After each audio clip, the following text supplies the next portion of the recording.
At least 19 people are dead and dozens injured after violent protests in Nepal. What began as outrage over a government-imposed social media ban has erupted into a massive anti-corruption movement, prompting the resignation of Prime Minister KP Sharma Oli. Kathmandu's main international airport has been shut down as fires and clashes around its perimeter endangered flights. While a department store was set on fire, according to local media, 3 police officers stationed at Koteshwar were brutally killed by protesters after they had already surrendered. The political crisis has prompted the Nepali army to step in to maintain order and safeguard the nation. The protests are led largely by the country's youth against corruption, nepotism, and economic stagnation.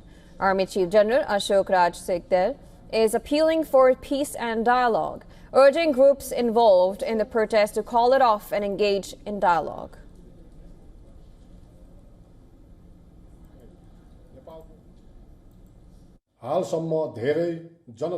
During the protest, there was a significant loss of life and property. It is now our shared responsibility to prevent further damage and foster a harmonious environment of peace and security to preserve national unity.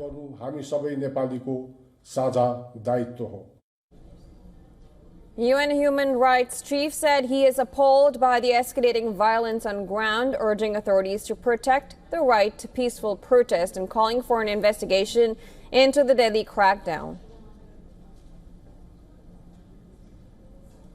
I'm appalled by the escalating violence in Nepal that has resulted in multiple deaths and the injury of hundreds of mostly young protesters, as well as the widespread destruction of property.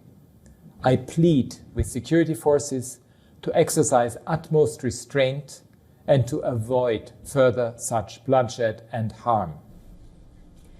UN Secretary General Antonio Guterres echoed the call, urging Nepalese authorities to show restraint and seek a constructive path forward. Indian Prime Minister Narendra Modi called for peace in neighboring nation while terming the violence heart-rending and stressing Nepal's stability as vital to the region.